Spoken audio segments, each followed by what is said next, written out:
guys, perkenalkan nama saya Jelita Mayorani Liklikwatil. Di sini saya akan membahas materi dari buku Potret Retak Nusantara Studi Kasus Konflik di Indonesia. Di sini saya akan membahas pada bab 7 dengan judul Konflik dalam Perumusan Kebijakan Publik. Potret persilangan kepentingan dalam menata peradaban. Jadi di dalam bab ini dijelaskan dalam demokratis harus mendapatkan kerelaan dari rakyat dan juga dikehendaki oleh rakyat. Dalam hal ini, pemerintah harus memperhatikan kondisi masyarakat, di mana dalam hal partisipasi politik ini masyarakat harus bisa terjamin hidupnya, dan apa yang dilakukan oleh pemerintah itu harus bisa bermakna bagi masyarakat pula.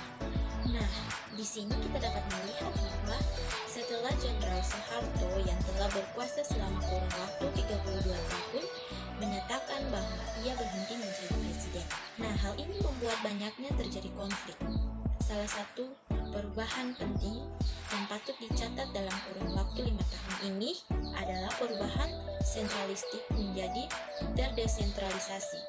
Artinya pengaturan atau kewenangan dari pemerintah pusat untuk mengurusi urusannya sendiri, tetapi kemudian terdesentralisasi, yaitu penyerahan wewenang pemerintah oleh pemerintah kepada daerah otonom untuk mengatur dan mengurus pemerintahan dalam sistem NKRI.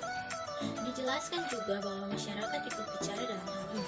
Sejumlah temuan menunjukkan beragamnya pada hubungan yang muncul, baik yang bersifat kooperatif maupun konfrontatif antara masyarakat eksekutif dan legislatif.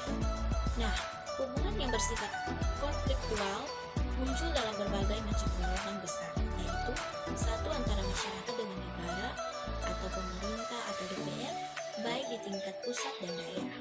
Kedua, antara aktor administratif dalam negara, yaitu eksekutif dan legislatif pada pusat dan daerah. Di sini juga masyarakat hadir sebagai aktor baru dalam proses perumusan kebijakan publik, telah memberikan banyak pelajaran tentang bagaimana supaya demokratis dapat dimunculkan. Desentralisasi dalam perumusan kebijakan telah membuka peluang terjadinya benturan kepentingan baik antara masyarakat dengan negara maupun antara pelaku di tingkat negara itu sendiri. Transformasi dalam perumusan kebijakan publik berarti turunnya dominasi otoritas negara serta memberi ruang bagi masyarakat sebagai pelaku aktif dalam proses tersebut.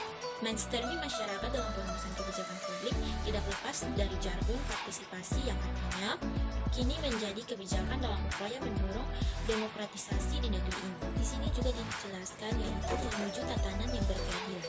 Menata negeri ini membutuhkan sejumlah prasyarat menuju pengkondisian, di mana agar otoritas dan ketahanan negara mampu ditransformasikan menjadi yang lebih baik dari yang tadinya.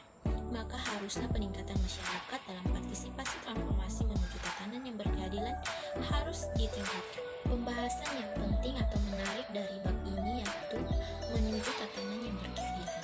Mengapa sampai saya mengambil bab ini? Karena dijelaskan bahwa dalam menata negeri ini membutuhkan prasyarat di mana agar otoritas dan ketahanan negara maupun yang ditransformasikan menjadi lebih baik dari yang tadinya.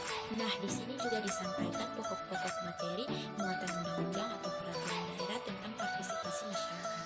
Yang pertama, adanya pengakuan dan perlindungan terhadap hak-hak warga. Kedua, adanya desain kelembagaan. Ketiga, adanya kerangka hukum yang dapat mendorong partisipasi masyarakat. Ketiga, apa pikiran kritis sebagai pembaca. Menurut saya, banyak sekali terjadinya konflik di dalam negara ini. Konflik bisa muncul karena hal-hal sepele atau karena faktor politik. Sebenarnya konflik ini bisa diselesaikan dengan mudah.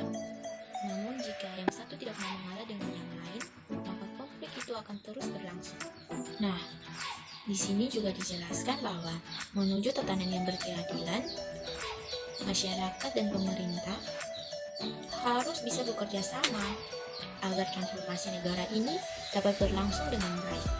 Otomatis konflik ini harus bisa dihadapi.